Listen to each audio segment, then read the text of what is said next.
Welcome to knowledge घर।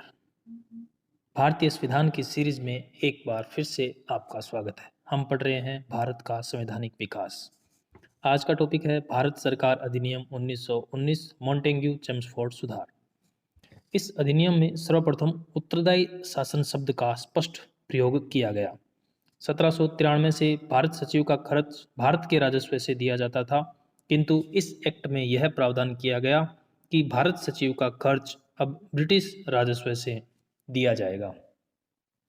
इस अधिनियम के द्वारा सर्वप्रथम केंद्र में द्विसदनात्मक विधायिका स्थापित की गई। केंद्रीय विधान परिषद का स्थान राज्य परिषद तथा विधानसभा वाले द्विसदनात्मक विधानमंडल ने ले लिया। राज्य परिषद को उच्च सदन कहा जाता था, जबकि विधानसभा को निम्न सदन कहा जाता था।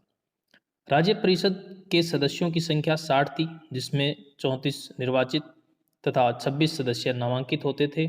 इनका कार्यकाल 5 वर्ष था। केंद्रीय विधानसभा में 145 सदस्य थे, जिसमें 104 निर्वाचित तथा शेष नामांकित होते थे और इनका कार्यकाल 3 वर्ष था। दोनों सदनों की शक्तियां समान थी, किंतु बजट पर स्वीकृति प्रदान करने का अधिकार सिर्फ विधानसभा अर्थात निम्न सदन को था। 1919 के अधिनियम द्वारा प्रांतों में द्वैध शासन की स्थापना की गई। इसके लिए केंद्रीय और प्रांतीय विषयों को पृथक किया गया। प्रांतीय विषयों को पुनः 2 भागों में बांटा गया। 1 सुरक्षित विषय, 2 हस्तांतरित विषय। हस्तांतरित विषयों का शासन गवर्नर भारतीय मंत्रियों की सलाह से करता था। हस्तांतरित विषयों में स्थानीय स्वशासन, शिक्षा, अस्पताल, उद्योग तथा कृषि को शामिल किया गया। सुरक्षित विषय का शासन गवर्नर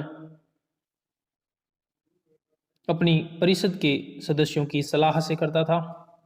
सुरक्षित विषयों में राजस्व, न्याय, वित्त, पुलिस आदि विषयों को शामिल किया गया।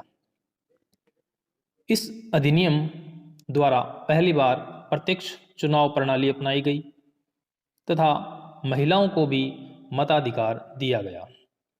सांप्रदायिक आधार पर निर्वाचन प्रणाली का विस्तार करते हुए इस अधिनियम में सिखों, आंग्ल भारतीयों तथा यूरोपियों को भी सांप्रदायिक आधार पर वर्गीकृत कर दिया गया तथा सांप्रदायिक आधार पर उन्हें निर्वाचन करने का अधिकार दिया गया। केंद्रीय व्यवस्थापिका के सदस्यों को बजट के कुछ अंशों पर मतदान का अधिकार दिया गया। इस अधिनियम के तहत सर्वप्रथम केंद्रीय बजट को राज्य बजट से पृथक किया गया। इस अधिनियम ने भारत में एक लोक सेवा आयोग, जिसे पब्लिक सर्विस कमीशन कहा जाता है, के गठन का प्रावधान किया गया तथा भारत सचिव को भारत में महालेखा परीक्षक की नियुक्ति का अधिकार भी इस अधिनियम के तहत दिया गया। भारत सचिव की सहायता के लिए सर्वप्रथम एक हाई कमिश्नर की नियुक्ति की गई। भारत का गवर्नर जनरल 5 वर्षों के लिए हाई कमिश्नर की नियुक्ति करता था। हाई कमिश्नर को वेतन भारतीय कोष से दिया जाता था। हाई कमिश्नरों में बनने वाले सदस्यों में प्रथम सदस्य एक अंग्रेज था, जबकि बाद के जितने भी हाई कमिश्नर थे सभी भारतीय थे। 1 अप्रैल 1921 से द्वैध शासन बंगाल, मद्रास, बम्बई, उत्तर प्रदेश, पंजाब, बिहार, उड़ीसा, मध्य प्रदेश और असम में प्रारंभ किया गया। 1923 में बर्मा विधान परिषद तथा उत्तर पश्चिमी सीमा प्रांत में भी द्वैध शासन को प्रारंभ कर दिया गया।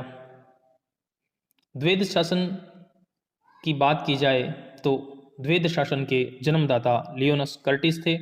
इन्होंने अपनी पुस्तक डायरकी में द्वैध शासन का वर्णन किया है।